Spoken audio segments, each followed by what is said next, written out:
in my very first NFL game, I completed my first pass to Hall of Fame running back Marshall Faulk.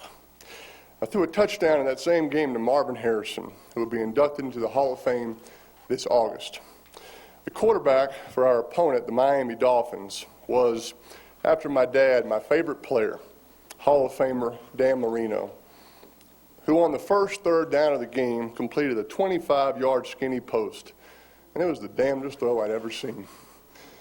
Later, I completed the pass to tight end Marcus Pollard down the middle, and somebody hit me really hard, and after I got up, I told myself, I know I can play in this league. Later in that struggling season, we played in and lost to Baltimore. It was the first time that the Colts had returned to Baltimore since they had moved back in 1984. We didn't exactly get a warm reception that day. Fans were screaming at me, and I kept thinking, hey, I was only 8 years old then. Get off of my back. I had met him once before, but when the game was over, I had a chance to shake Johnny Unitas' hand. He told me, Peyton, you stay at it. I'm pulling for you. Well, I have stayed at it. I've stayed at it for 18 years. And I hope that old number 19 is up there with his flat top and maybe his black high tops on. And I hope he knows that I have stayed at it, and maybe he's even a little proud of me. There's just something about 18 years. 18 is a good number. And today I retire from pro football. I want to thank the people of New Orleans and South Louisiana. New Orleans is my hometown. And of course, they support their own team, the Saints, but they also support their own. And that city and state have backed me from the start. Almost 19 years ago to the day, I announced my decision to forego the draft and stay at the University of Tennessee for my senior year. It was one of the smartest decisions I've ever made. I cherished my time in Knoxville, especially my senior year. And I want ball fans everywhere to know the unique role that you've played in my life. Thank you to the Indianapolis Colts organization and all the fans across this country. You can't fathom how much I enjoyed my 14 years there, or the warmth that my family feels for you. I'd be wrong not to mention Jim Irsay, Bill Polian, some great coaches, support staff, and a host of wonderful Colts teammates, many of whom will be lifelong friends. When I was drafted by the Colts, Indianapolis was a basketball and a car racing town. But it didn't take long for the Colts to convert the city and state of Indiana into football evangelists.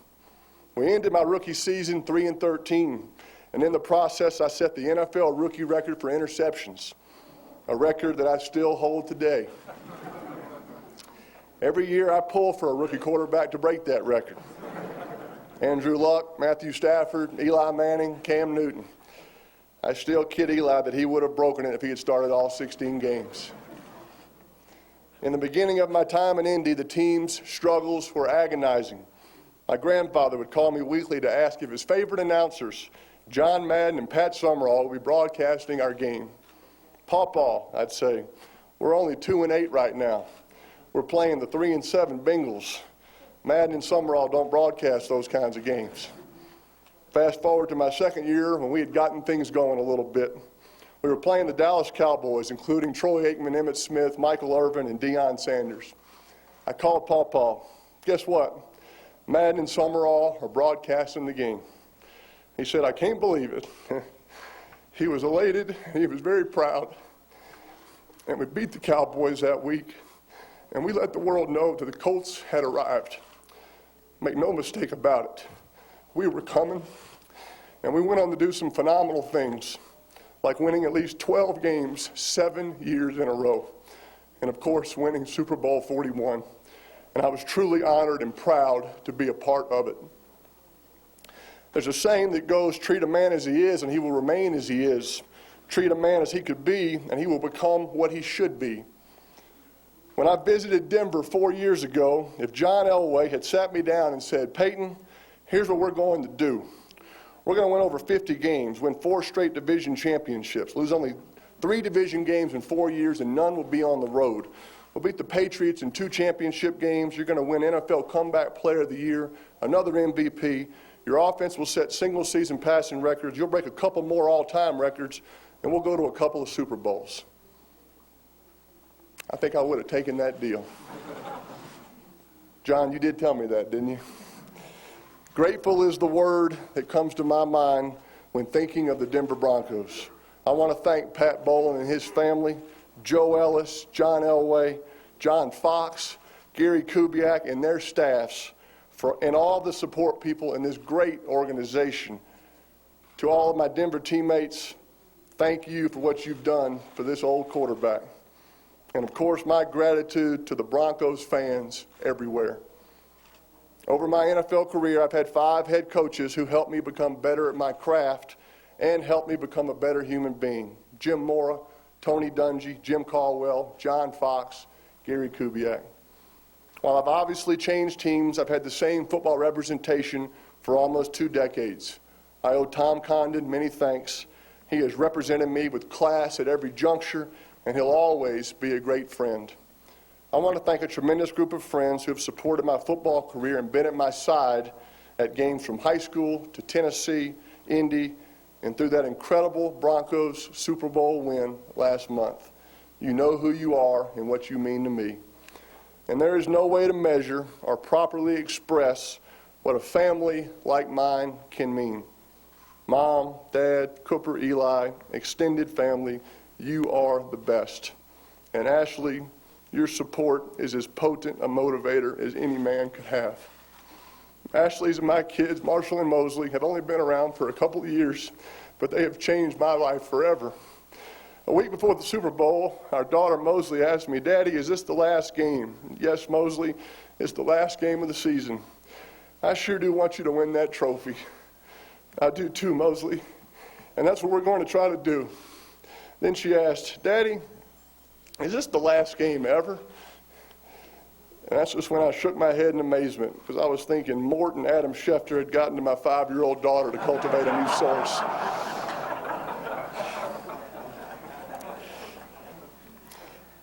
When someone thoroughly exhausts an experience, they can't help but revere it. I revere football. I love the game. So you don't have to wonder if I'll miss it. Absolutely, absolutely, I will. Our children are small now, but as they grow up, we're going to teach them to enjoy the little things in life, because one day they'll look back and discover that those really were the big things. So here are the seemingly little things that when I look into my rearview mirror have grown much bigger. I'm going to miss a steak dinner at St. Elmo's in Indianapolis after a win. My battles with players named Lynch, Lewis, Thomas, Bruschi, Fletcher, Dawkins, Sayal, Urlacher, Palomalu, Harrison, Woodson, and Reed.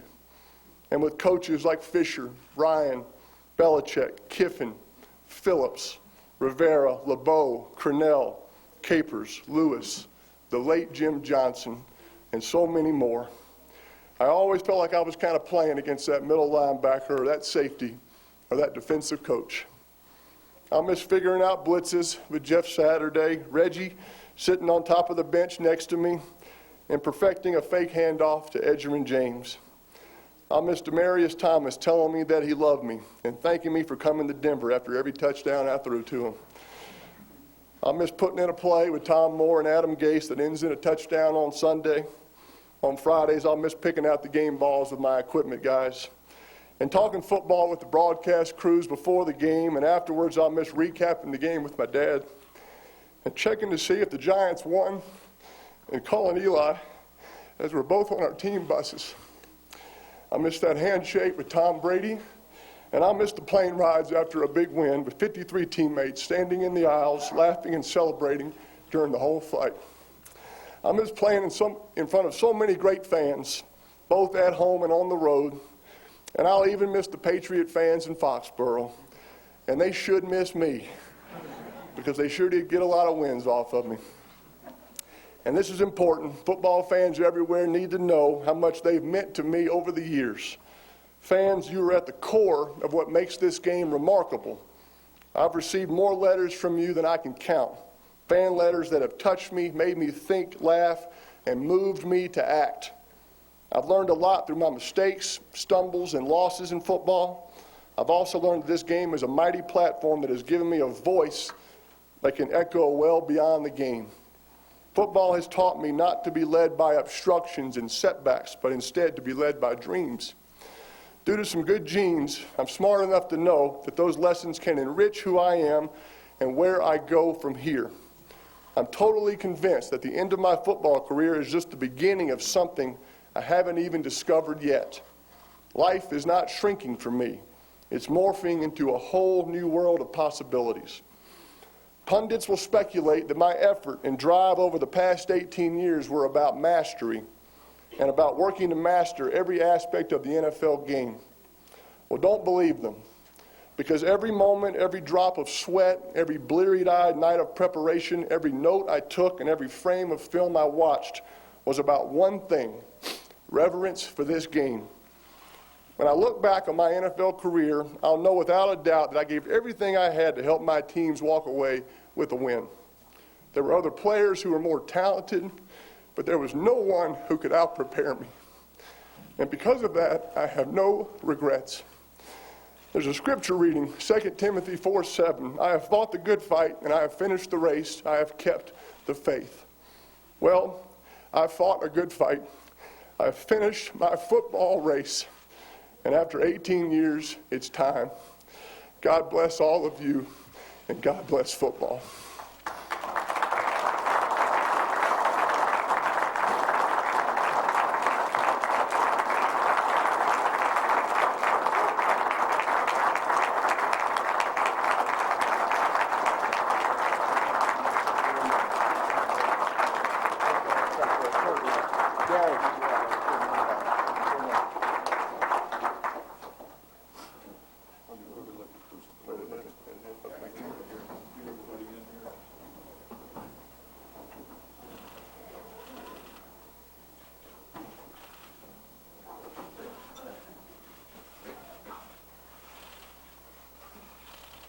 And there you have it. Denver Broncos quarterback Peyton Manning has officially retired from the NFL in about a 35-minute press conference that was spirited at times, humorous, and even emotional. You see the numbers on the screen there. Manning accomplishing pretty much all you could expect to accomplish in his career.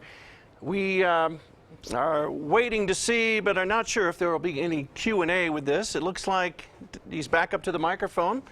Let's listen in. Since the Super Bowl, were you ever close to thinking you would come back for one more season?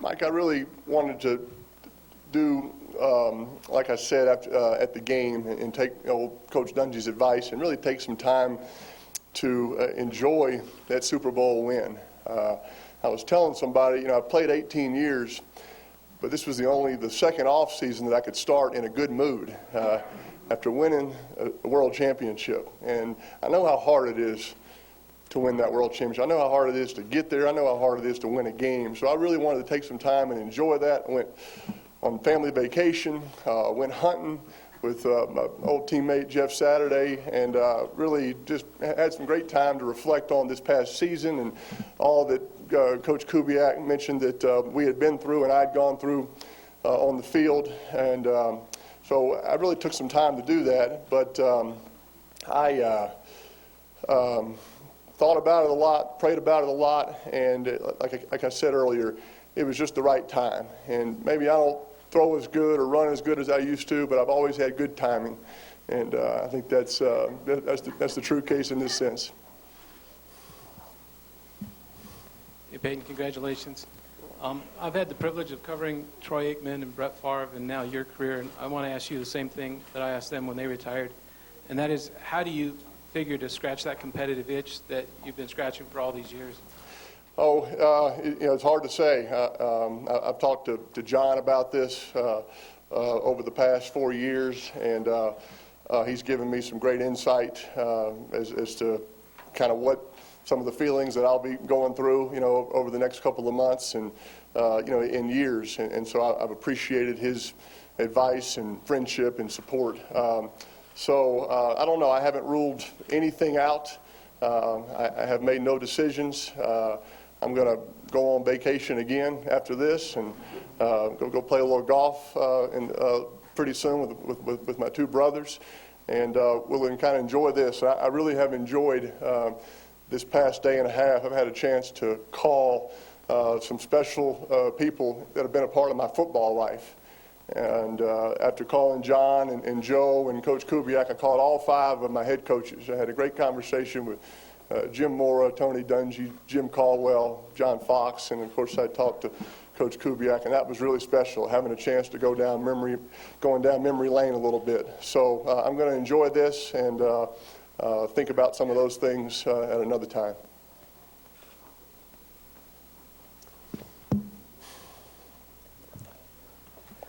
Peyton, going through what you did this season, how much did it, I don't want to say bring your career full circle, but I know it was hard, as Gary talked about. Was there a point you weren't sure you were going to get back, and how gratifying was it to finish, given what you went through for those 2.5 months? Well, like everyone has alluded to earlier today, it was extremely gratifying to finish with a world championship. It was a special day there in San Francisco, and one that I'll always remember and cherish with a great bunch of teammates. There's no question this was a unique season, and it had plenty of ups and downs, but those conversations, those open and honest conversations with Coach Kubiak were important and helpful, and they were two-way, and that was important. And like I said earlier, during the Super Bowl week, I never assumed anything. I never said this is going to be it, or I'm never going to play again, or I'm not going to get healthy. I did just what Coach Kubiak mentioned. I had kind of a goal 1 week at a time. I tried to accomplish that goals, and that led to some bigger things. And so it was the right attitude to have during, no doubt, a unique season. Over the last few weeks, there's been a lot of talk about things that happened 20 years ago in your career or in your life. What can you say now about those allegations and how this has maybe overtaken kind of the discussion over the last? Yeah, well, you know, first off, this is a joyous day, and nothing can overtake from this day. I think it is sad that some people don't understand the truth and the facts, and I did not do what has been alleged, and I am not interested in relitigating something that happened when I was 19 years old. And I kind of like my dad used to say when I was in trouble, I can't say it any plainer than that. And so this is a joyous day, and it's a special day, and like Forrest Gump said, that's all I have to say about that.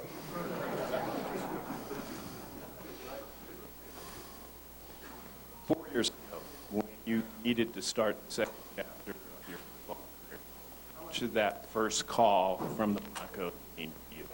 I think it was important.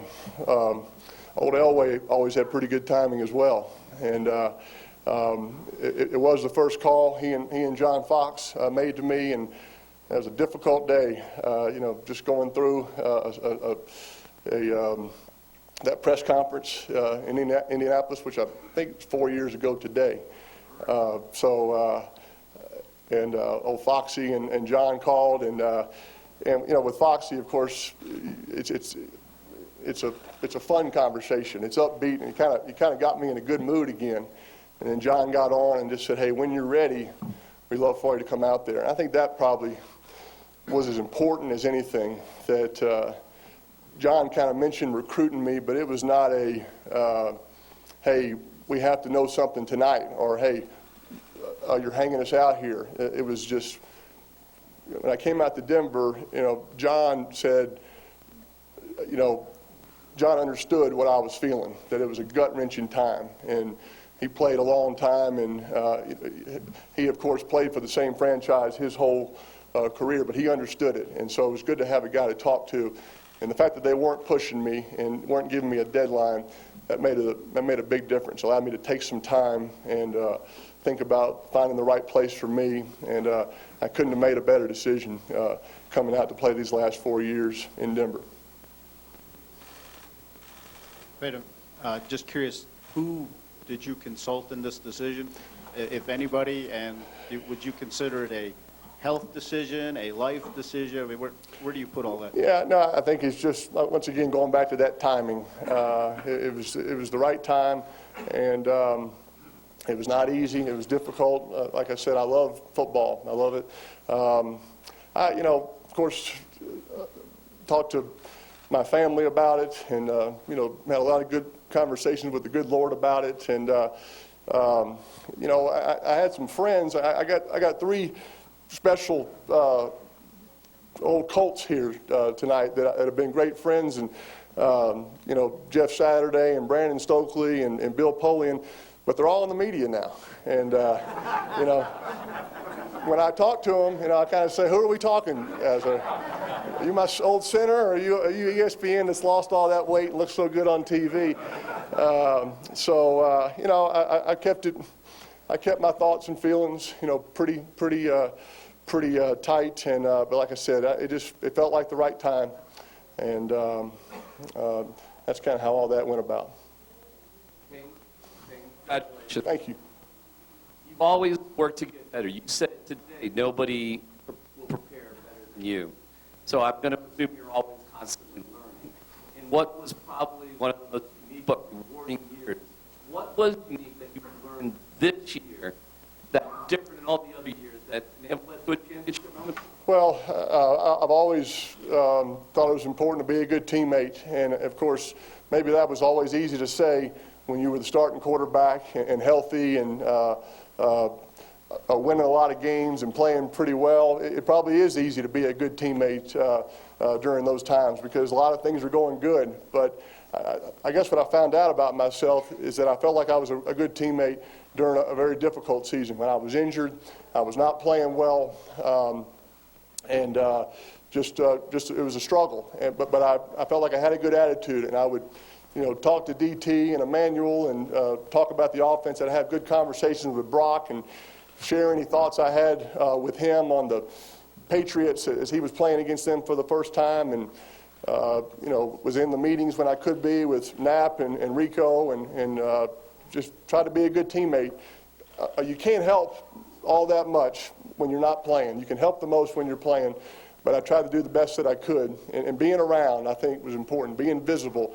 And I thought guys saw me rehabbing, saw me working out, and I knew my teammates had my back, which that was important to me. And I don't think you ever get too high up or too old not to need encouragement from your teammates. And so this was a special group of guys to play with. I have special friendships with all my old Colts teammates, ones that I'll cherish. But I have some special ones here. A lot of guys are here today, and that means a lot. You guys are here. Vaughn, I mean, the fact that you came in from your celebrity tour to be here today, that really means a lot. I know you got to get ready for that Dancing with the Stars pretty soon, but I'll be thankful for all these guys, Von Miller, DeMarcus. I didn't mention a lot. I mentioned some names.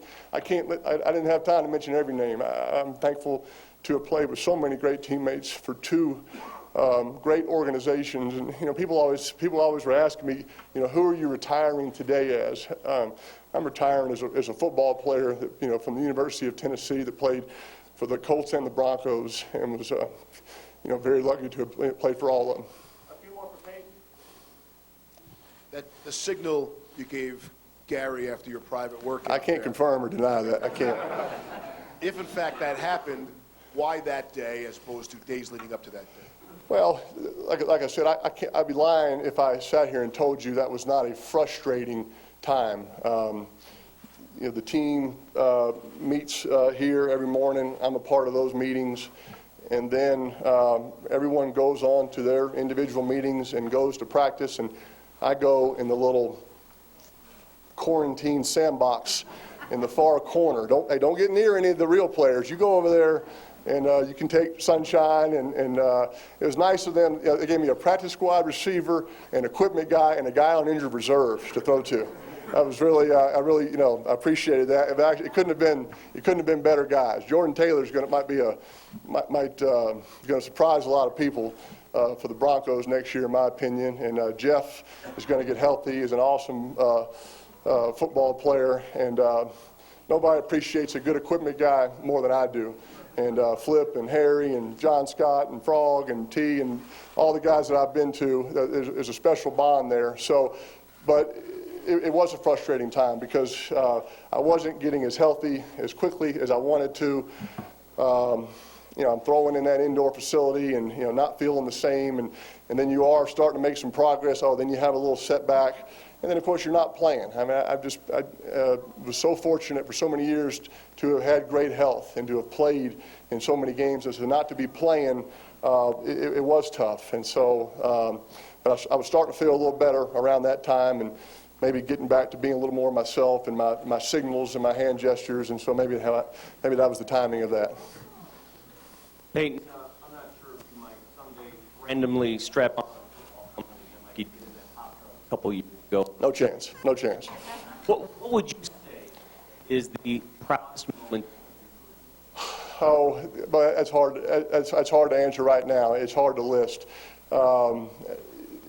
This game, in my opinion, is a people business. It's a relationship business.